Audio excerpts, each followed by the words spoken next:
keluarga mereka yang meninggal di depan mata. Di sini kita bisa menikmati dalam Idul Fitri, sedang mereka jangankan masakan lezat, bahkan sekedar air putih untuk minum pun tak ada. Mari jadikan ini sebagai ringan agar kita bisa tetap beridul fitri dengan hikmat, berbahagia tapi tak terlena, bertekad untuk menjadi hamba yang pandai bersyukur, tetap menjauhi segala dosa dan kemaksiatan, mengistiqomahkan ketaatan kepada Allah Subhanahu wa Ta'ala. Ya Allah, berikan kemudahan, keselamatan untuk saudara-saudara kami di Palestina dan di belahan dunia manapun mereka berada. Allahu Akbar, Allahu Akbar, la ilaha illallah, wallahu akbar, Allahu Akbar, walillahil hamd. Hadirin hadirat aidin aidat rahimakumullah, sungguh Ramadan mengajarkan kepada kita beberapa hal penting untuk kita jadikan pedoman dalam hidup ini. Yang pertama, Ramadan mengajarkan kepada kita bahwa waktu di dunia ini terbatas sementara. Bergulirnya waktu itu akan mengantarkan kita kepada satu titik yang bernama ajal atau kematian. Lihatlah bulan Ramadan. Setiap Ramadan datang dan pergi, artinya 1 tahun telah berlalu. Setiap waktu berlalu itu harus ada peningkatan bekal kita menghadap Allah. Maka Ramadan datang membekali kita dengan ibadah yang pahalanya berlipat ganda. Ramadan datang menjadi sarana pemutihan atas dosa-dosa kita.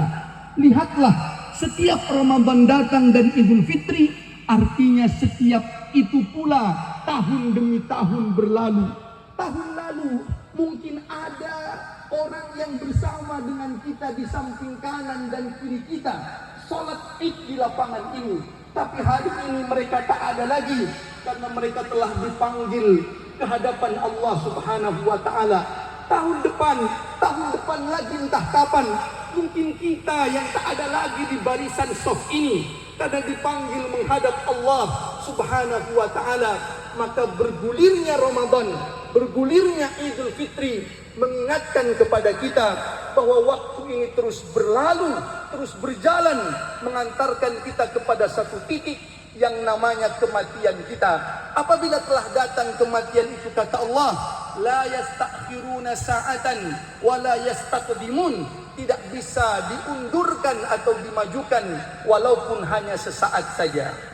Kalau kita mau merenung lebih jauh tentang kehidupan di dunia ini, maka kita akan mengetahui bahwa hidup di dunia ini hanyalah perjalanan, sementara akhiratlah yang menjadi tujuan akhir kita.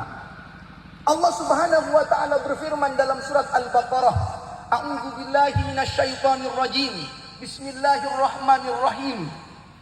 Kaifa takfuruna billah wa kuntum amwatan fa ahyaakum thumma yumitukum thumma yuhyikum thumma ilaihi turja'un. Bagaimana kalian bisa ingkar kepada Allah padahal kalian tadinya mati, yaitu sebelum kita dicipta atau setelah kita dicipta, tapi belum ditiupkan ruh kepada kita yang masih ada menjadi janin dalam perut ibu kita. Tsumma yuhyikum, kemudian Allah menghidupkan kalian, ditiupkanlah ruh kepada kita, dilahirkanlah kita oleh ibu kita ke dunia ini sampai dengan hari ini. Tsumma yumitukum, kemudian nanti kalian, kata Allah, akan dimatikan lagi, yaitu pada saat nanti kita menutup mata terbujur kaku dan kita masuk ke alam kubur, ke alam barzah kita. Tsumma yuhyikum, kemudian kalian akan dihidupkan lagi untuk mempertanggungjawabkan amal-amal perbuatan kalian di dunia. Tsumma ilaihi turja'un, kemudian kalian akan dikembalikan kepada Allah di akhirat, apakah tempatnya di surga atau tempatnya di neraka. Mari kita lihat ayat ini. Inilah perjalanan utuh kehidupan manusia, dari mulai alam rahim, alam dunia, alam kubur, alam akhirat, surga atau neraka.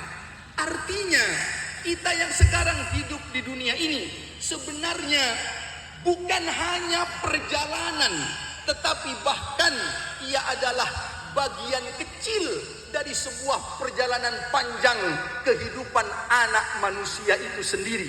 Sebab sekali lagi, dunia ini kata Nabi bukanlah perjalanan utuhnya, tetapi dunia hanyalah tempat bersinggah sejenak, sebentar, betul-betul tak lama kita di sini. Nabi bersabda dalam hadisnya, "Mali wa mali fid dunya illa karokibin, ma ana fid dunya illa karokibin, istadalla tahta syajaratin, thumma roha fatarakaha." Apalah aku dalam kehidupan di dunia ini, kata Nabi. Aku di dunia ini hanyalah seperti orang yang berperjalanan dengan satu kendaraan. Kemudian aku istirahat sejenak di bawah pohon. Setelah itu aku akan melanjutkan perjalananku kembali. Istirahat di bawah pohon itulah dunia. Maka kalau kita perhatikan dan renungkan, kalau ada satu perjalanan, misalkan dari Lamongan ke Surabaya, dunia itu bukan dari Lamongan ke Surabayanya, bukan. Tetapi dunia ini hanya berhenti sejenak di tengah-tengah perjalanan kita dari Lamongan ke Surabaya. Berhenti sejenak di tempat pengisian bahan bakar, di rest area. Itulah dunia yang sementara, tidak lama, tidak utuh. Karena perjalanan yang utuh itu dimulai dari alam rahim, alam dunia, alam kubur, sampai dengan alam akhirat, surga atau neraka. Maka mari kita renungkan, sungguh terlalu seorang mukmin, seorang muslim yang akhirnya terlena dengan istirahatnya yang hanya sebentar di rest area itu. Apalagi kematian bisa datang sewaktu-waktu, datang menjemputnya sesuai dengan ketentuan Allah Subhanahu wa ta'ala. Mari kita renungkan, ada seorang melakukan perjalanan dari Surabaya ke Jakarta menggunakan pesawatnya. Dia berharap 1 jam berikutnya dia akan sampai di Jakarta. Tapi apa yang terjadi? Pesawat 15 menit lepas landas, Allah mentakdirkan jatuh pesawat itu. Terjadilah kecelakaan udara, dia pun harus meninggal atas takdir Allah. Lihatlah kejadian ini. Ternyata alam barzakh atau alam kuburnya lebih dekat bahkan bagi dirinya dari kota Jakarta itu. 1 jam lagi dia berharap sampai di Jakarta, tapi 15 menit dia sudah masuk ke alam barzakhnya, ke alam kuburnya. Alam barzakhnya lebih dekat dari kota Jakarta itu. Seseorang yang berangkat ke tempat kerjanya dari rumahnya dengan harapan dia akan mencari rezeki, ternyata Allah takdirkan dia wafat di perjalanan. Ternyata alam kuburnya lebih dekat daripada tempatnya bekerja, daripada tokonya, daripada usahanya. Karena Allah Subhanahu wa ta'ala mentakdirkan dia harus kembali menghadap Allah Subhanahu wa ta'ala.